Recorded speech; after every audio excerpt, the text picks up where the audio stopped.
Son las 9:07 de la mañana. Hemos escuchado a dos abogados que son políticos, porque son congresistas. Invitamos ahora a un abogado que creo que no es político, pero no lo podrá decir. Ha sido, sin embargo, funcionario público.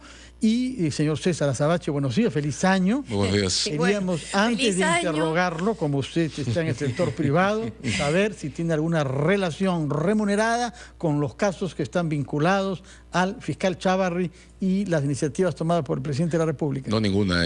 Como firma tenemos algún caso muy marginal, lejos de este eje, de modo que no tengo ningún impedimento para comentar estos asuntos. Bueno, explíquenos entonces cómo puede salir el Perú de la mejor manera de esta crisis planteada por una iniciativa del fiscal de la Nación de revocar a dos fiscales que estaban viendo casos emblemáticos de la lucha contra la corrupción y que debían asistir en 2 semanas a Brasil para recibir confesiones de ejecutivos.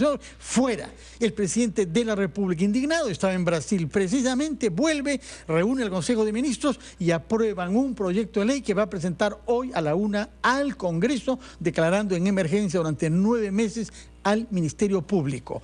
Algunos sostienen que está usurpando funciones este proyecto de ley que no le da la Constitución al presidente. Su opinión sobre el tema. Primero, creo que la principal medida del día de hoy es la apelación que los fiscales Vela y Gómez han anunciado, presentan esta mañana ante la Junta de Fiscales Supremos.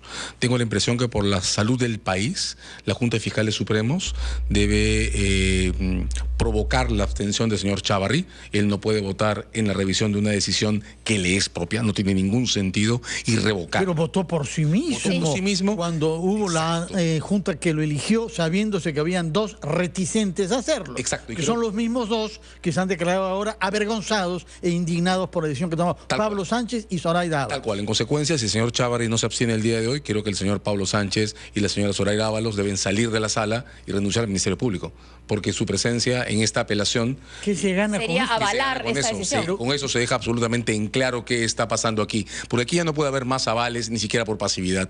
Del mismo modo, los fiscales que integran la Junta del equipo especial de fiscales han anunciado que están evaluando la continuidad de sus cargos. Yo entiendo que la están evaluando a resultas de esta apelación. Y además también el fiscal Almanza, quien ha sido designado como reemplazo del fiscal Vela, ha dicho también. Lo ha dicho. Mismo. Yo quiero No está entender, dispuesto a asumir, ¿o no? yo quiero entender, porque el prestigio del señor Almanza es importante en el Ministerio Público, que este anuncio que difundió un medio digital en las últimas horas, Ojo Público, corresponde a una segunda revisión de lo que ocurrió. Porque no debió, ¿usted cree que debió o no debió estar en esa conferencia? Yo creo que no debió estar en esa conferencia, yo creo que no debió aceptar cargo desde el principio. Pero por un tema de laboral, digamos, no le correspondía.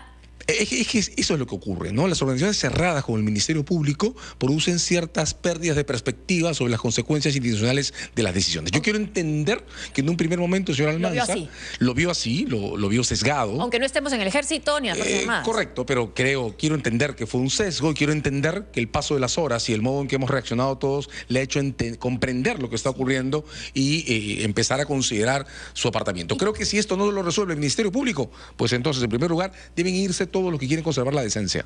¿Y le parece que Fuerza Popular lo está entendiendo? No, creo que no.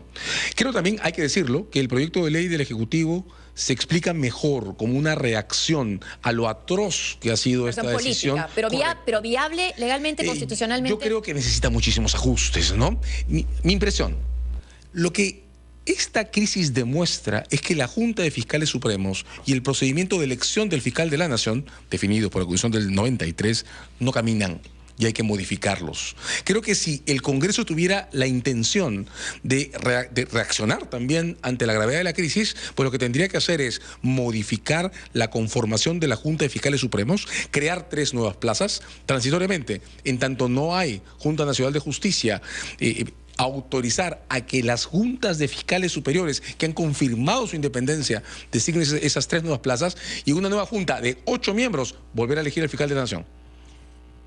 Ahora, para que se haya tomado esta decisión el fiscal de la Nación, Pedro Chávarri, y hacerlo de la manera como lo ha hecho y quizás advirtiendo de las consecuencias que estamos viendo, tiene que haber demasiado en juego, como es lo que se esperaba llegar al Brasil.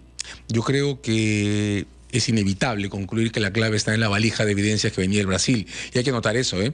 De Brasil no solo venían testimonios, que al final del día son testimonios de personas que también están vinculadas a crímenes cometidos. Venían evidencias. Documentación, cuentas bancarias. Drausis, y los servidores electrónicos. Órdenes de transferencias, correspondencia que explicaba el sentido de las transferencias. Esa es la clave, creo yo. Y hay que entender esto, ¿eh? No se trata de que el acuerdo sea secreto. Se trata de que el acuerdo tiene dos partes. Una es la reparación, y ya el procurador Ramírez ha revelado todos los detalles. Los montos. Sí. Y la otra es la evidencia que se compromete a entregar. ¿Qué pasa con esto? La evidencia no se puede usar en proceso hasta que un juez aprueba el acuerdo. De modo que esto que el actual fiscal de la Nación ha dicho que va a hacer, que es revelar el acuerdo en todos sus términos, es una violación de la ley. Pero además lo ha dicho con un argumento absurdo, que 60% de los peruanos reclaman eso, cuando hay 90% que lo que reclaman es que él se vaya. Y cuando se ha venido criticando durante semanas a algunos juristas eminentes que se practica una justicia plebiscitaria. Quien la practica es el fiscal de la Nación. Y de hecho, si él viola la reserva del acuerdo antes de la aprobación, lo que hace es invalidar la evidencia. Y eso no lo puede hacer.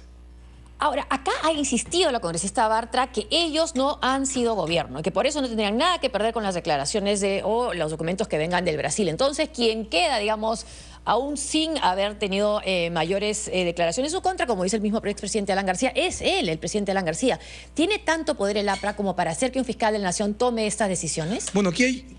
Temo decirlo, no es mi área, yo soy un abogado de litigios y no un analista político, pero temo que es evidente que hay una convergencia torpe de decisiones que están tratando de bloquear estas investigaciones. A ver, en estos casos hay una cosa muy discutible y que podría además debatirse de manera abierta ante la Corte Suprema, que son los alcances de las reglas sobre lavado de activos, sobre lo que mucho dice la resolución del juez Concepción Carguancho en el caso de Keiko Fujimori, y donde falta que la Suprema ponga tildes sobre las vocales, ¿verdad? Sí. Entonces, en lugar de producir esta obstrucción masiva, que lo único que hace, creo, es confirmar de una manera muy neurótica poderes unilaterales que están disolviendo instituciones en lugar de construirla, en lugar de hacer todo esto, digo, podríamos tener un debate abierto con la Corte Suprema para que termine de definir, como lo hizo en el año 2017, octubre, cuál es el alcance de la regla sobre lavado de activos. Y, por ejemplo, despejar la duda sobre si el hecho de que la señora Fujimori hubiera sido candidata y no electa presidenta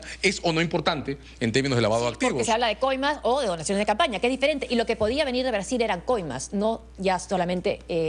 Entendemos que sí, que lo que venía en la valija de evidencias tendría que guardar relación con los casos de corrupción para contratos públicos. Doctora Sabache, tenemos que ir a una pausa. Recordamos que usted ha sido procurador anticorrupción en el año 2000, donde la crisis fue gravísima también. Cuando regresemos queremos que nos explique, más allá de ese aspecto precisamente judicial, el tema institucional. Sí. ¿Qué se puede hacer? ¿Cuán legitimado está el presidente de la República para presentar ese proyecto declarando en emergencia durante 9 meses al Ministerio Público? Y suspendiendo al fiscal de la Nación.